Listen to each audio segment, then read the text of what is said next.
So as usual जैसा हर साल हम करते हैं, हर बैच में करते हैं, तो इस बैच की भी शुरुआत हम लोग कर रहे हैं सिलेबस के साथ। सिलेबस सबसे पहले एक बार डिस्कस कर लेते हैं कि नेट के सिलेबस में क्या है, प्रॉब्लम कहाँ आती है और कौन कौन सी चीज़ें ऐसी हैं जिनके ऊपर आपको फोकस करना है। ठीक है। सो नेट के सिलेबस को यूजीसी ने 10 पार्ट्स में डिवाइड कर रखा है, ये बात आप सब लोग जानते हैं। जिसमें सबसे पहला यूनिट होता है टीचिंग एप्टीट्यूड। सबसे पहला यूनिट क्या है हमारे पास? Teaching aptitude. दूसरा जो यूनिट है वह है research aptitude. The third unit is comprehension, then communication, then mathematical reasoning and aptitude, then logical reasoning, then data interpretation, then ICT, then हमारे पास आता है पीपल डेवलपमेंट एंड एनवायरनमेंट, और उसके बाद आता है higher education system. Total 10 units हैं। पहले क्या होता था, पॉलिटी के भी क्वेश्चन आते, तो पॉलिटी वाला जो पोर्शन था हायर एजुकेशन से जुड़ा हुआ था, वहीं पे आते थे। इसके बाद की लाइन सबसे इंपॉर्टेंट है, जिसके ऊपर सबसे कम लोग फोकस करते हैं। 5 questions each carrying 2 marks are to be set from each module. यानी हर एक यूनिट से 5 क्वेश्चंस होंगे। टोटल कितने क्वेश्चंस हो गए? 50। ठीक है। And out of those 50 questions each questions will have 2 marks. So total marks कितने हो गए हमारे पास? 100 मार्क्स। ठीक है। यूजीसी यह कहता है कि क्वालिफाई करने के लिए आपको मिनिमम 40% चाहिए, बट 40% से हमारा काम चलता नहीं है। और स्पेशली अगर आप जनरल कैटेगरी में हो तो आप ये मान के चलो कि आप कम से कम अगर 75-80% टारगेट कर रहे हो, तब जाके काम चलेगा। यानी अगर आप 40+ क्वेश्चन टारगेट कर रहे हो, तब जाके आपको जीआरएफ मिलने के चांसेस अच्छे होंगे। अगर एक दो थोड़ा बहुत अप डाउन पेपर 2 में हुआ तो उसके बाद भी। तो हमारा टारगेट जो रहता है क्लास में जो भी हम करते हैं, तो हम लोग का टारगेट ये रहता है कि हम लोग आराम से 40+ क्वेश्चन टेस्ट कर सकें। क्योंकि नेगेटिव मार्किंग नहीं है, so you can answer all the questions, there is no issue with that. But कम से कम 40+ क्वेश्चन ऐसे होने चाहिए जो कि हमारे करेक्ट हों, या जिसके बारे में हम श्योर हो कि हाँ भाई हमारा आंसर करेक्ट है और हम यूजीसी को चैलेंज कर सकें। तो वह सपोर्ट के साथ, वह प्रूफ के साथ हमारे पास आंसर होना चाहिए। अब बात यह है कि हर स्टूडेंट का हर एक टॉपिक बहुत क्लियर नहीं होता, तो हमें कहाँ फोकस करना है कहाँ नहीं फोकस करना है, ये जब हम एक एक यूनिट डिस्कस करेंगे तो उसके साथ साथ करते चलेंगे। तो सबसे पहले जो यूनिट्स हैं उनको भी ब्रेकआउट करके देख लेते हैं कि सिलेबस में क्या क्या गिवन है। तो सबसे पहला यूनिट है हमारा टीचिंग एप्टीट्यूड। तो टीचिंग एप्टीट्यूड में 5 क्वेश्चंस आने हैं, और सिलेबस इसका काफी बड़ा है। आप देखोगे इतने यहाँ तक इवैल्यूएशन सिस्टम तक सिलेबस, इसका सिलेबस काफी बड़ा है। तो इसमें क्या क्या आता है हमारे पास? Teaching, concept of teaching, objective of teaching, levels of teaching. Now there are 3 basic levels of teaching. Teaching कितने लेवल्स होते हैं? 3 बेसिक लेवल्स होते हैं। Memory level, understanding level, reflective level. तो इसको आप कैसे समझ सकते हो कि जो बच्चा होता है, जो स्कूल लेवल के जो बच्चे हैं, वो मेमोरी लेवल को फॉलो करते हैं। उसके बाद जब आप ग्रेजुएशन वगैरह में ग्रेजुएशन की पहले जब आप बेसिक कंसेप्ट सीख रहे हो, बेसिक कंसेप्ट को अंडरस्टैंड कर रहे हो, तब वो क्या होता है? अंडरस्टैंडिंग लेवल होता है। जब उसका एप्लीकेशन बनाना स्टार्ट करते हो तब वो रिफ्लेक्टिव लेवल हो जाता है। ठीक है। तो इसको इस तरह से हमें देखना होगा। उसके बाद से कैरेक्टरिस्टिक्स एंड बेसिक रिक्वायरमेंट्स। फिर आता है लर्नर्स कैरेक्टरिस्टिक। एक स्टूडेंट के, एक लर्नर के क्या क्या कैरेक्टरिस्टिक हो सकते हैं। अब यहाँ पे एक कंसेप्चुअल डिफरेंस आता है स्टूडेंट और लर्नर का, वो भी आएंगे आगे देखेंगे। फिर characteristics of adolescent and adult learner. जो एडोलेसेंट हैं उनका क्या कैरेक्टरिस्टिक होता है, जो एडल्ट होते हैं उनका क्या होता है, दोनों में बेसिक डिफरेंसेस क्या है, एकेडमिक लेवल पे क्या डिफरेंस होता है, सोशल लेवल पे क्या डिफरेंस है, इमोशनल लेवल पे क्या डिफरेंस है, और कॉग्निटिव लेवल पे क्या डिफरेंस है। ठीक है। उसके बाद से individual differences. No two person is similar. कोई भी दो व्यक्ति, कोई भी दो पर्सन एक जैसा नहीं होता है। No two people are similar. Each one of us are different from every other person, and the basic reason behind that is, I think all of you know about that, that is the genetic makeup of the person. तो हम सब जानते हैं कि 99.9% हम same हैं, but जो 0.1% difference आता है ना, वही इतने सारे डिफरेंसेस क्रिएट करता है। तो यह डिफरेंस केवल हमारे कलर में, फिजिकल फीचर में नहीं होता है, हमारे थॉट प्रोसेस में भी होता है। तो दो इंडिविजुअल किस किस आधार पर डिफरेंट हो सकते हैं, उसके पीछे क्या कारण होते हैं, इनकी चर्चा करने वाले हैं हम लोग। उसके बाद से कौन कौन से फैक्टर्स हैं जो टीचिंग को अफेक्ट करते हैं। ठीक है। स्पेशली टीचर के एंड पे ऐसे कौन से फैक्टर्स होते हैं, लर्नर के एंड पे कौन से फैक्टर्स होते हैं, सपोर्ट मटेरियल के एंड पे कौन से फैक्टर्स होते हैं, इंस्ट्रक्शनल फैसिलिटीज के एंड पे कौन से फैक्टर्स होते हैं।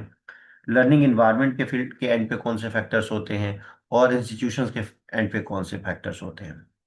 मैं एक काम करने वाला हूँ, कुछ क्लासेस मैं ऐसे भी लेने वाला हूँ जहाँ मैं व्हाइट बोर्ड पे ही कुछ चीज़ों को डिस्कस करूंगा। कुछ तो ऑनलाइन जैसे चले वैसे चले, वो भी ऑनलाइन ही होगी, लेकिन वहाँ पे चीज़ें व्हाइट बोर्ड पे होंगी। मेरी कोशिश ये रहेगी, क्योंकि व्हाइट बोर्ड पे क्या होगा, मैं आपके सामने फिजिकली प्रेजेंट रहूंगा तो शायद आपको फोकस करने में ज़्यादा आसान रहेगा। तो कुछ टॉपिक हम वहाँ करने वाले हैं। अच्छा, अगला आता है हमारे पास लर्निंग इन्वायरमेंट एंड इंस्टीट्यूशंस। सो किस प्लेस का लर्निंग इन्वायरमेंट कैसा है, इंस्टीट्यूशन कैसा है, उसके बारे में। जैसे अब छोटा सा एग्जांपल ले लो, यूपीएससी का एग्जाम होता है, नेट का एग्जाम होता है, जो भी टॉप लेवल के एग्जाम्स होते हैं, ताकि डीयू या जेएनयू के बच्चे ज़्यादा क्वालिफाई कर जाते हैं, उनकी संख्या ज़्यादा होती है। वहीं बगल में मेरठ यूनिवर्सिटी है या कोई भी दूसरी यूनिवर्सिटी है, उसके बच्चे कम होते हैं। ऐसा क्यों होता है?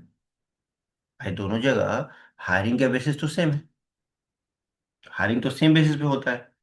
भाई जो भी हायरिंग होती है तो हमारा सेम बेसिस पे होता है, उसमें तो कोई दिक्कत ही नहीं है। सो अगर कोई पर्सन, एक तो जो टीचर फैकल्टी जो है वो तो सेम लेवल के हैं।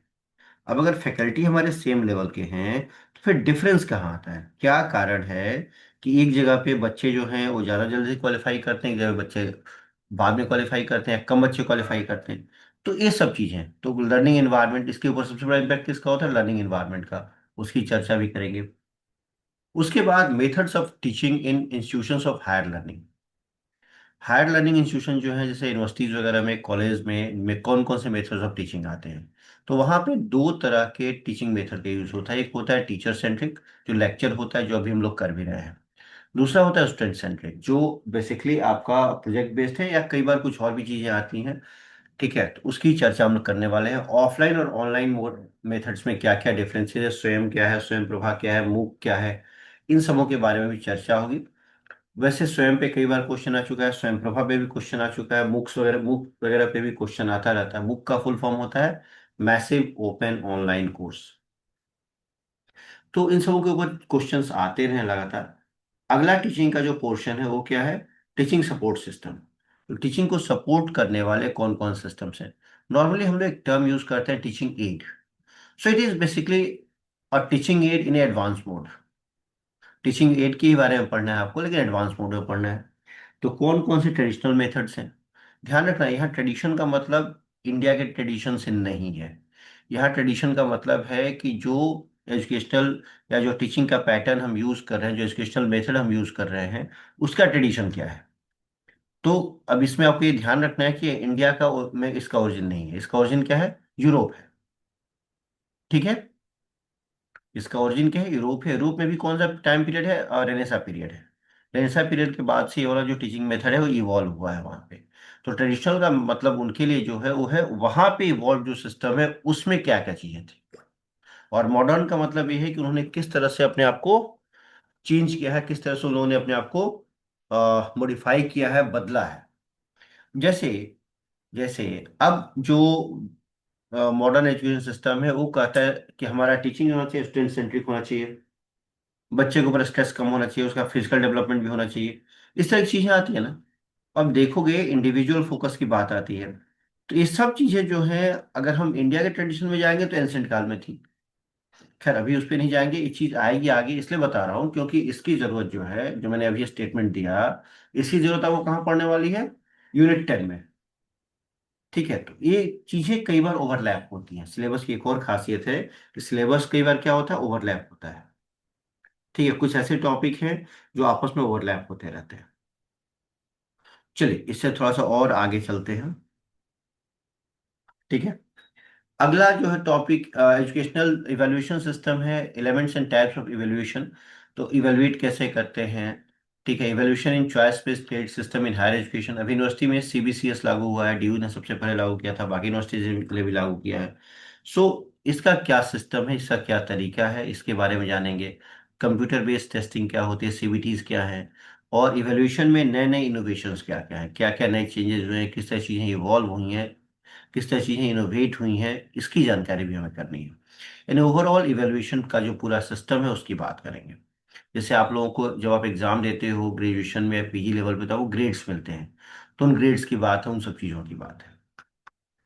अगला जो यूनिट है हमारा, हम लोगों का सेकेंड यूनिट, वह है रिसर्च एप्टीट्यूड। रिसर्च में भी 5 क्वेश्चंस आने हैं ऑफिशियली। ठीक है। अब कई बार क्या होता है, कुछ ऐसे क्वेश्चंस होते हैं जो होते किसी और यूनिट के, हम लोग और ऑनलाइन आप देखोगे तो अक्सर वो उसको गलत यूनिट में रख देते हैं। क्यों? क्योंकि उनके पास वो इस चीज़ पे ध्यान नहीं देते कि यूजीसी कभी भी, यूजीसी ने अगर लिख के दिया है और उस लिख के दी हुई चीज़ को फॉलो नहीं करेगा तो क्लेम हो जाएगा। ठीक है। कि भैया इन्होंने हर यूनिट से 5 क्वेश्चन का है तो हर यूनिट से 5 ही रहेंगे, 6 नहीं हो सकते। ठीक है। तो इस कारण से आप ध्यान रखिए कि हर यूनिट से 5 ही क्वेश्चन आने हैं, उससे एक्स्ट्रा नहीं आना है। सो रिसर्च से भी 5 क्वेश्चन आने हैं। तो रिसर्च में टॉपिक क्या क्या है हमारे पास? Meaning, types, characteristic, positivism and post positivistic approach to research. अब positivism and post positivistic approach to research में बहुत बड़ा डिफरेंस है। अब यहाँ पे एक इम्पॉर्टेंट पार्ट ये है कि आखिर भारत का या एंशियंट वर्ल्ड का कोई भी नॉलेज जो है उसे नॉलेज क्यों नहीं माना जाता? बताओ। भारत में या पूरे वर्ल्ड में जो एंशियंट वर्ल्ड है हमारा, जो एंशियंट सिविलाइजेशंस हैं, उनके किसी भी नॉलेज को वेस्टर्न वर्ल्ड जो है नॉलेज क्यों नहीं मानता है? बताइए। Any idea? सर क्योंकि हम लोग वो नॉलेज तो सर इतना बुक में पढ़ते हैं सर, बुकिश लैंग्वेज में, तो इसलिए उसको नहीं माना जाता है सर। एग्जैक्टली जो चीज़ हो रहा है वो सर हम लोग एक अलग ही फॉर्मेट में बुक से पढ़ लेते हैं या फिर कोई कंटेंट से देख लेते हैं। नहीं, उसका कारण ही नहीं है। देखो, जब 15th 14th सेंचुरी के आसपास जब यूरोप जो है डार्क एज से बाहर निकल रहा था, उस टाइम पे उस टाइम के जो फिलोसफर्स थे यूरोप में, उन्होंने कहा कि भाई हम जिस चीज को प्रूव नहीं कर सकते वो नॉलेज कैसे हो सकता है। तो उन्होंने कहा कि जिस चीज को हम प्रूव कर सकते हैं साइंटिफिकली या रिसर्च के माध्यम से या लॉजिक के माध्यम से, कि उसी को हम नॉलेज मानेंगे। ठीक है। अब आगे चल के, अब इसके जो फॉलोअर, इसके जो प्रोपोनेंट थे वो कैंट और इस तरह के बड़े फिलोसफर्स थे। आगे चल के वार्नर हाइजेनबर्ग जैसा साइंटिस्ट भी इसी रूल को, इसी फिलोसफी को फॉलो करता था।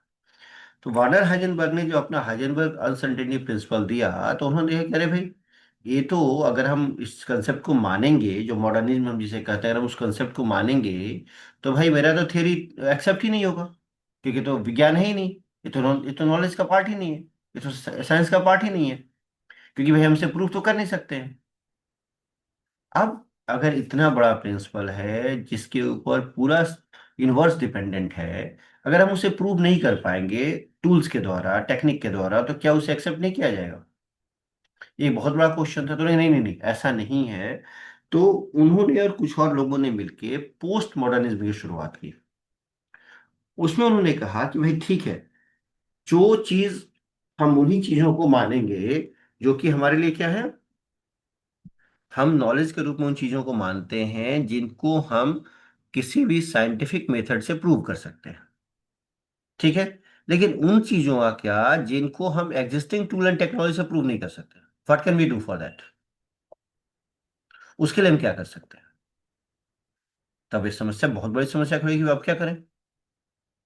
तब लोगों ने सोचा कि अब इसका तो एक ही उपाय है। इसका मतलब ये है कि हमें अपनी थ्योरी में चेंज करना होगा। और वहां से लेके वो लोग पोस्ट मॉडर्निज्म आए, जिसका मतलब ये है कि हम उन चीजों को भी ज्ञान मानेंगे जिनको हम वर्तमान टूल के आधार पर प्रूव नहीं कर सकते। यानी फ्यूचर में जो चीजें जो हैं वो प्रूव हो सकती हूँ। ये सब चीजें आई, ये सब किसका पार्ट है? पोस्ट पॉजिटिविस्टिक जो अप्रोच है उसका पार्ट है। यानी पहले क्या था? पॉजिटिविज्म था, और पॉजिटिविज्म के आगे जो अप्रोच आता है उसे हम क्या कहते हैं? Post positivistic approach. तो उसका ये सारा पार्ट हो जाता है। यानी जो मॉडर्न थियरीज थी वो और मॉडर्न हो जाती हैं। बहुत सी चीजें यहाँ से निकल के आती हैं। अगला चीज है कि मेथड्स ऑफ रिसर्च। तो रिसर्च के कौन कौन से मेथड होते हैं? एक्सपेरिमेंट क्या होता है, डिस्क्रिप्टिव क्या होता है, हिस्टोरिकल क्या होता है, क्वालिटेटिव क्या होता है, और क्वांटिटेटिव मेथड्स क्या होते हैं। ठीक है। तो इनकी चर्चा करनी है। फिर स्टेप्स ऑफ रिसर्च। तो स्टेप्स ऑफ रिसर्च जो होगा, हम 4 5 तरह की चर्चा करेंगे। हिस्टोरिकल रिसर्च का स्टेप ऑफ रिसर्च क्या होता है? सोशल रिसर्च का स्टेप ऑफ, सोशल साइंसेज में रिसर्च होता है, उसका स्टेप ऑफ रिसर्च क्या होगा? तो इस तरह की 4 5 कैटेगरी की हम चर्चा करने वाले हैं। उसके बाद अगली जो इंपॉर्टेंट चीज है, तो यहाँ पे, 。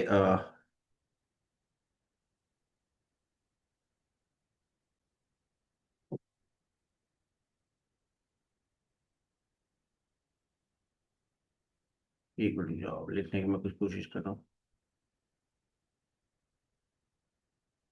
कोई बात। सो यहाँ हम किसकी चर्चा करने वाले हैं, कौन कौन से स्टेप्स ऑफ रिसर्च होते हैं। तो सोशल साइंसेज में क्या होता है, ठीक है, साइंटिफिक जो स्टडीज होती है उसका क्या स्टेप होता है, हिस्टोरिकल रिसर्च का क्या स्टेप होता है, ठीक है, एक्सपेरिमेंटल रिसर्च का क्या स्टेप्स होता है, हम इस सब की चर्चा करने वाले हैं। उसके बाद थीसिस कैसे लिखते हैं, आर्टिकल कैसे लिखते हैं, उसका फॉर्मेट क्या होता है, स्टाइल ऑफ रेफरेंसिंग क्या होता है, यह सब की चर्चा करेंगे। उसके बाद अगला आता है application of ICT in research. तो आईसीटी का रिसर्च की फील्ड में क्या क्या एप्लीकेशन है, सॉफ्टवेयर की बात आ जाती है, एप्स की बात आ जाती है, वो सब इसका पार्ट हो जाता है। और सबसे लास्ट में क्या आता है, रिसर्च एथिक्स। सबसे लास्ट पार्ट क्या है हमारे लिए, रिसर्च एथिक्स का पार्ट हो जाता है। क्लियर है चीज, तो इन सब की चर्चा हम लोग करने वाले हैं। अगला जो टॉपिक आता है हमारे पास रिसर्च के बाद, वह आता है कॉम्प्रिहेंशन। तो कॉम्प्रिहेंशन में हम थोड़ा सा प्रैक्टिस करेंगे कि एक पैसेज गिवन होगा। यूजुअली क्या होता था, पहले एक पैसेज होता था, 5 क्वेश्चन होते थे, अब भी वही चीज होती है, लेकिन जो स्क्रीन पे एक बार में एक ही पैसेज क्वेश्चन आता है, तो हर बार पैसेज को रिपीट करता है, या कई बार एक से ज्यादा पैसेज भी दे सकता है, वो अलग बात है, बट पैसेज छोटे हो गए हैं, आसान हो गए हैं थोड़े से, हम इसे आराम से कर सकते हैं। फिर आता है communication. So what are the different means of communication, what are the different ways to communicate effectively, what is the verbal communication, what is the non verbal communication। अभी हमारे बीच बीच में जो कम्युनिकेशन हो रहा है वो क्या है बताओ, हम लोग आपस में बातचीत कर रहे हैं, या वर्बल है नॉन वर्बल है। सर ये वर्बल कम्युनिकेशन होगा। अब यहीं पे बात आती है बेसिक कंसेप्ट की। देखो, वर्बल का मतलब क्या होता है और नॉन वर्बल का मतलब क्या होता है। जब आप किसी से इशारे में बात करते हो ना, जैसे आपने अपना हाथ हिला के किसी को अपने पास बुलाया, ठीक है, कई बार क्या करते हैं कई लोग जो है चिटकी बजाते हैं, इस तरह की जो जो एक्शंस के द्वारा या अलग अलग साउंड के द्वारा, जैसे हम लोग कई बार डॉग्स को बुलाते हैं अपने पास, तो वो सब एग्जांपल है नॉन वर्बल का। वर्बल का बेसिक मतलब होता है use of meaningful words. So when you are writing it is purely verbal, but when you are talking to someone it is a mix of verbal and non verbal both. क्योंकि जो हम बोल रहे हैं, जो वर्ड्स हैं, वो तो हमारा वर्बल पोर्शन है, हम किस तरह से बोल रहे हैं, प्रोनाउंसिएशन क्या है, पिच क्या है, ये सब चीजें क्या है, सब किसका पार्ट होता है, नॉन वर्बल का पार्ट होता है। इसकी बात करेंगे, इंटरकल्चरल कम्युनिकेशन की बात करें, आज के डेट में बहुत इंपॉर्टेंट है, क्योंकि हम मल्टीपल अलग अलग कल्चर के लोगों के साथ मिलकर काम कर रहे हैं, कोई आइसोलेशन आज की डेट में नहीं है। तो उस कंडीशन में कल्चर्स, अलग अलग कल्चर के लोगों के बीच में जो कम्युनिकेशन होता है वो इंपॉर्टेंट हो जाता है हम लोग के लिए। ठीक है, ग्रुप कम्युनिकेशन जो होता है उसकी चर्चा करेंगे। उसके बाद हमारे पास क्या आता है, क्लासरूम कम्युनिकेशन। अब ध्यान दीजिए, अक्सर क्या होता है कि जो क्लासरूम कम्युनिकेशन पे क्वेश्चन होता है, ऑनलाइन टीचिंग में यूट्यूब पे कई लोग क्या करते हैं कि उसको उठा के डाल देते हैं कहाँ, टीचिंग एप्टीट्यूड। वो टीचिंग एप्टीट्यूड का नहीं है भाई, वो सिलेबस का पार्ट ही नहीं है, वो पार्ट किसका, कम्युनिकेशन का पार्ट है। तो वहां पे अब आपको जो आंसर करना है वो कम्युनिकेशन के व्यू पॉइंट से करना है। वहां आपको आंसर क्लास के व्यू पॉइंट से नहीं करना है, क्योंकि ये सिलेबस में कहाँ है, कम्युनिकेशन वाले पोर्शन में है। तो यहाँ पे कई बार बच्चे गलती करते हैं। चलिए आगे चलते हैं। अगला जो टॉपिक है कम्युनिकेशन को है बैरियर्स टू इफेक्टिव कम्युनिकेशन। कि कम्युनिकेशन का बैरियर क्या क्या होता है, इसे एक नॉर्मली देखा जाए तो हम अगर आपस में ही देखें तो हमारे पास कम्युनिकेशन के क्या क्या बैरियर्स हैं बताओ। सबसे पहला बैरियर था लैंग्वेज बैरियर। मान लो कि मैं आपसे हिंदी इंग्लिश में बात कर रहा हूँ तो ठीक है, बट अगर सपोज मुझे हिंदी इंग्लिश नहीं आ रही होती, मुझे मान लो रशियन आ रही होती, या कोरियन आ रही होती, या जापानीज आ रही होती, और आपको रशियन कोरियन कोरियन या जापानीज नहीं आता है, तो क्या हम लोग आपस में कम्युनिकेट कर पाते, ठीक से नहीं कर पाते। So that is an example of language barrier. इस तरह के और भी बहुत सारे बैरियर्स होते हैं। तो वो बैरियर कौन से हैं उसकी चर्चा हम लोग करेंगे। और फिर फाइनली मास मीडिया की चर्चा करेंगे, और मास मीडिया का सोसाइटी के ऊपर क्या इम्पैक्ट है इसकी चर्चा करेंगे। पहले के टाइम पे कई बार आपके पास अलग अलग मास मीडिया के फॉर्म्स के बारे में क्वेश्चन आए हुए हैं, तो थोड़ा सा उसके ऊपर भी ध्यान देना। अगला है मैथमेटिकल रीजनिंग। मैथमेटिकल रीजनिंग का जो सिलेबस है ना, बहुत छोटा सा दे रखा है, और टॉपिक कई जगह से आता है। इसलिए इसी को हम लोग जो है एक सर्टेन लेवल के जाने के बाद हम लोग इस चीज़ को रिपीट करते हैं बार बार, क्योंकि भाई इसमें होता क्या है कि हमारे पास सिलेबस बहुत छोटा है, क्वेश्चन बहुत वाइड फील्ड से आते हैं। ठीक है, ये ध्यान में रखिए, सिलेबस बहुत छोटा है और क्वेश्चन बहुत ही वाइड फील्ड से आते हैं। तो इस तरह के क्वेश्चन भी हमारे पास रहते हैं, इस तरह की चीज़ों के ऊपर भी हमें फोकस करना है। क्लियर है। अगली चीज़ है हमारे पास लॉजिकल रीजनिंग। लॉजिकल रीजनिंग में पहले के टाइम पे देखो, मैं एक चीज़ हाईलाइट कर रहा हूँ, अगर हाईलाइट दिख रहा है? यस सर, हाईलाइट दिख रहा है। यह पोर्शन पहले था सिलेबस में। पहले इतना ही बड़ा सिलेबस हुआ करता था, बाद में इन्होंने इंडियन लॉजिक को ऐड कर दिया। तो अब क्या होता है कि जो ऊपर वाला हाईलाइटेड पोर्शन है, अगर उससे दो क्वेश्चन होगा तो इंडियन लॉजिक के तीन क्वेश्चन होगा, तीन दो क्वेश्चन इंडियन लॉजिक से होगा, तो तीन क्वेश्चन कहाँ से आएगा? जो वेस्टर्न लॉजिक है वहां से आएगा। तो यह थोड़ा सा ध्यान देना होगा कि हमारे पास कितनी चीजें हैं, कितनी इंफॉर्मेशन है। ठीक है।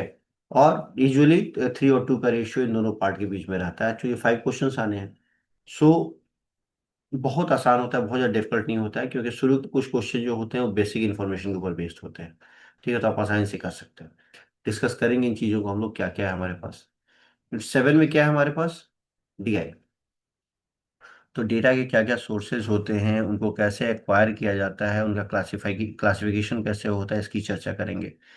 ठीक है, उसके बाद क्वालिटेटिव एंड क्वांटिटेटिव डेटा के बीच में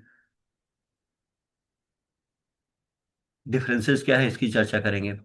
फिर ग्राफिकल रिप्रेजेंटेशन करेंगे, बार चार्ट, हिस्टोग्राम। स्पेशली अब इसमें ग्राफिकल रिप्रेजेंटेशन के साथ प्रॉब्लम ये है कि पिछले कुछ सालों में ग्राफ से क्वेश्चन आने बंद हो गए। कारण क्या है ये मैं डिस्कस करूंगा क्लास में, या अलग से डिस्कस करेंगे हम लोग कि इसका कारण क्या रहा है। बट वो काफी कम हो गए हैं। ठीक है। सो अगला है मैपिंग ऑफ डेटा, यानी डेटा की मैपिंग कैसे करते हैं, उसकी चर्चा है। फिर डीआई है, यानी ये जो टेबल ग्राफ कुछ भी दिया होगा तो उसके आधार पर हम कैसा डेटा की वैल्यू को फाइंड आउट करेंगे। और फाइनली क्या है, डेटा एंड गवर्नेंस, तो किस तरह से गवर्नेंस में डेटा का इस्तेमाल होता है, किस तरह से गवर्नेंस में डेटा का इस्तेमाल होता है। अगला टॉपिक है आईसीटी, इंफॉर्मेशन कम्युनिकेशन टेक्नोलॉजी। देखो सिलेबस बहुत सिंपल है, ध्यान से देखो। ICT general abbreviation and terminology, एक क्वेश्चन यूजुअली यहाँ से पिक करता है। Second one is basic of internet, internet email audio and video conferencing. अब एक क्वेश्चन इस लाइन पे नहीं आते, क्वेश्चन क्या आता है? इंटरनेट के थ्रू, इंटरनेट के थ्रू कौन कौन सी फंक्शंस हम कर सकते हैं, कौन सा नया इंटरनेट का आया है, जैसे वेब 3.2 आया है, वेब 2.2 आया था, तो इस तरह चीजें जो है उसकी चर्चा हम यहाँ करते हैं। दूसरा है हमारे पास digital initiative in higher education. तो हायर एजुकेशन की फील्ड में क्या क्या डिजिटल इनिशिएटिव हैं, जैसे अभी आपके पास समर्थ पोर्टल है ना। तो इस तरह के पोर्टल जो है गवर्नमेंट के हैं, जिनके माध्यम से आप रजिस्टर करके आप स्टडी या बाकी सारे काम कर सकते हैं। ठीक है, तो ये सब चीजें आ जाती हैं। फिर आईसीटी एंड गवर्नेंस, तो गवर्नेंस में आईसीटी का क्या योगदान है, इसकी चर्चा हो जाती है, इसकी बात आ जाती है। अगला है इन्वायरमेंट का पोर्शन। अगेन बहुत बड़ा सिलेबस है, 5 क्वेश्चन आने हैं। तो एक बार हम लोग सारे टॉपिक को टच करेंगे, कुछ छोड़ेंगे नहीं। इसके कारण और भी है, चूंकि इन्वायरमेंट आपकी यूपीएससी प्री के लिए भी जरूरी है। तो यूनिट 5, 6 और ये वाला यूनिट जो है आपके यूपीएससी के लिए भी जरूरी है और बाकी सारे एग्जाम के लिए भी जरूरी है। तो इन सारे टॉपिक के ऊपर थोड़ा सा एक्स्ट्रा फोकस हम लोग करेंगे। ठीक है, तो इसका थोड़ा ध्यान रखिएगा। अगला जो लास्ट टॉपिक हमारे लिए क्या है, higher education system in India. तो institutes of higher learning and education in ancient India, तो एंशिएंट इंडिया में कौन कौन से इंस्टीट्यूशंस थे, उसकी चर्चा करेंगे। गुरुकुल क्या थे, आश्रम क्या थे, इन सब की चर्चा करेंगे। Education of higher education and research in post independent India, तो इंडिया की आज़ादी के बाद से भारत में किस तरह से एजुकेशनल रिसर्च एंड डेवलपमेंट जो है वो डेवलप होता है, किस तरह से रिसर्च का फील्ड वर्क करना शुरू करता है, इसकी चर्चा हम लोग करने वाले हैं। ठीक है, oriental, conventional and non conventional learning program के बीच में क्या डिफरेंस है। अच्छा एक बात बताओ, तुम्हारा पीजी का सब्जेक्ट क्या है? सर मेरा सोशियोलॉजी है। अब बताओ कि वो किसका पार्ट हो, ओरिएंटल का पार्ट होगा, कन्वेंशनल का पार्ट होगा, या स्किल बेस्ड का पार्ट, तुमको नॉन कन्वेंशनल का पार्ट होगा?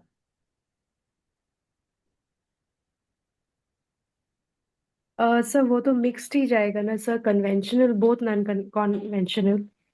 देखो जब आप स्पेसिफिक करोगे तब जाके नॉन कन्वेंशनल होता है, अदरवाइज वो किसका पार्ट है, कन्वेंशनल सब्जेक्ट का पार्ट है। इसका थोड़ा सा ध्यान हम करेंगे कि कौन सा कोर्स किस कैटेगरी में आएगा, और किसको हम क्या कहेंगे, ओरिएंटल कहेंगे, किसको कन्वेंशनल कहेंगे, किसको जो है नॉन कन्वेंशनल कहेंगे, इसकी चर्चा भी हम लोग करने वाले हैं। ठीक है। अगली चीज यस है सर। हमारे पास professional technical and skill based education. उसके बाद जो अगला टॉपिक है वो value education and environmental education. सबसे लास्ट में क्या आता है हमारे पास, पॉलिसीज गवर्नेंस एंड एडमिनिस्ट्रेशन। तो ये 10 यूनिट है, इन 10 यूनिट से हमारे पास क्वेश्चन आते रहते हैं। हर यूनिट से 5 क्वेश्चन आएंगे, टोटल 50 क्वेश्चन होंगे। ठीक है, और उन 50 क्वेश्चंस में से आपको 50 के 50 कर रहे हो तो और अच्छी बात है, 100 मार्क्स का हो गया। ठीक है, तो अगर आप और सभी क्वेश्चन को ट्राई करोगे तो उसका फायदा ये रहता है कि दो क्वेश्चन कहीं गलत भी हो गया तो शायद उसकी भरपाई रिमेनिंग क्वेश्चन से हो जाती है। ठीक है, तो इसका हमें अब ये है कि हम किस टॉपिक के ऊपर ज़्यादा फोकस करें, किस टॉपिक के ऊपर कम फोकस करें, इसकी एक इम्पोर्टेंट चर्चा हो जाती है जो मैं हर एक टॉपिक के साथ करता रहूंगा। अब बताओ, सिलेबस में कुछ पूछना है तुमको? ठीक, आपको आप लोगों को सिलेबस में कुछ पूछना है गाइस? कुछ नहीं ऐसा? सर। श्योर है? जी सर। ठीक है, चलिए इससे आगे चलते हैं, इसको क्लोज करते हैं शेयरिंग को, और फिर जो प्रॉपर पेज शेयरिंग उसको स्टार्ट करते हैं।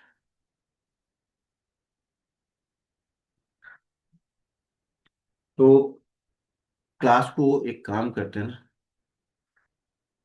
रिकॉर्डिंग दोबारा स्टार्ट कर लेते हैं।